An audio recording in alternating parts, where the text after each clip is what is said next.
Digimon Liberator has released 13 issues now, giving us a great amount to know what this comic has been about, and also what the novel has to offer alongside it. With the next section of the novel having just come out, I have to ask, is anyone still reading it? Maybe somehow I'm just in the wrong spirit, but I see no one talking about it anymore on social media. I barely see a couple of YouTube videos of people just reading it aloud.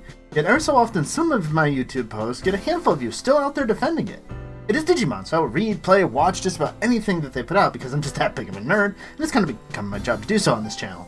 Let me dive into where Digimon Liberator is going after this time skip, and what has come up that makes me far more excited that we have an anime coming up this year than what has been happening in Liberator for an entire last year. The first thing that this has dove into, and it has been a problem from the beginning, is so many characters.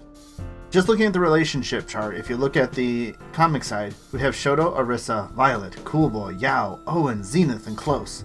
There are 8 characters here. But Rordrik Digimon Adventure balanced 8 characters. Yes, it did. And this is 8 partners alongside it. I mean, literally, Sangomon has had, what, 4 lines maybe this entire thing? Omekamon just recently got a little bit to say to Yao. Zenith, I have no idea what Venmon is at this point. Sonorizamon, again, has had maybe 4 lines. There is nothing to actually give us the partners. And I understand, this is a card game. They're not focusing on the bond between human and partner because we're not getting megas that way, even earning our Digivolution forms, which is always going to be a problem for me in Digimon anyway. But that's not all, because if you look on the novel side, we have Yuki, Winner, Ryutaru, Suzune, who knows, Altea, Unchained, and coming soon apparently, Mirai? Not Mirai, that's somebody completely different. She would own these people if she came up in here. So it's another 7 characters, and there's 7 partners as well. But once again, like, especially Espimon, we haven't heard anything. Does Unchained really even have a partner? Kind of the Makinamon? And Mirai looks like she'll have a Lalamon, or this could be a new Digimon that looks somewhat like it. We don't know yet. But there are so many characters that this is something that it needed so much more than a novel that had a long periods of time that it devotes to its quote-unquote action set pieces. Which brings me into the second problem, is the pacing of the card game. And I get it, this is a comic that's all about the card game. It is a disguised advertisement for the card game. A thinly veiled one, as much of Digimon is. They want you to buy their stuff. That's natural for any business. But it grinds everything to a halt for me. If you're really into the card game and this really excites you, more power to you. Excellent. But I think most in general Digimon fans, this kind of combat isn't that exciting, especially because we know they're going to win. Everything has been always winning. There's barely been any setbacks. To be fair, with Violet and stuff, they have done a little bit more of that lately, having downsides, setbacks, and things like that happening to make it a little more interesting. But when the story is put on hold for an entire month, and then they finally get back to it only for it to grind to a halt again when things finally get interesting, it is just something that is not for me. If you love the card game and you like it, again, I don't want to tell anyone that you are wrong for liking something. These are just problems that I have. And just given the nature of it, I don't think it'll fix it.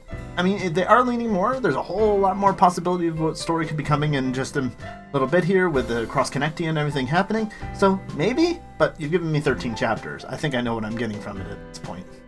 And if you want to discuss more of this, why don't you drop down in the comments and we'll talk about it more, or stop by over on my Discord. We always need more people over there talking Digimon and getting the conversation going over there as well.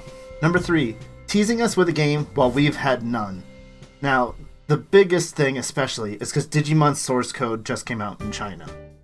And for those of you who don't know that, all the more power to you. Good, because it's only in China. Most of us can't watch it, can't enjoy it anyway, so it's best to just ignore it and forget it happened.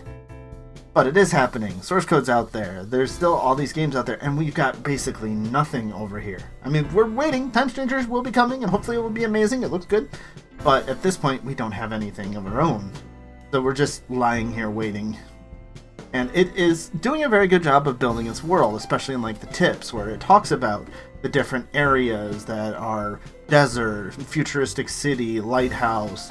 It goes across all these different areas, talks of this main scenario of mysterious lighthouse where only on the night of a storm you can go in and find the guardians that are protecting the ancient artifacts of... Why are we not covering this?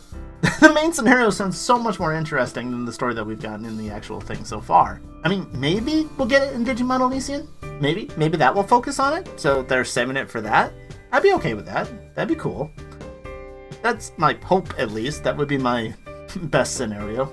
And one of the final big points that has been a lack in Ghost Game, Liberator, it has been missing in a lot of things lately, is a lack of a focus and a real villain. I mean, finally, now that we're getting deeper and deeper in, it is truly seeming like villain, the Unchained will be our villain. Okay. So what? What is its plan? What is really happening? I mean, we just seemed like it's going through and doing more of what it wanted to. It's shut off. Okay, spoilers, we're getting into things that have just recently happened in the comic and the novel now. Apparently it's shut down logouts, so people are actually getting trapped now in here and has taken over all the rest of the area, so they have to go hide in the secret area with Xavier Heckma. Okay, this is cool.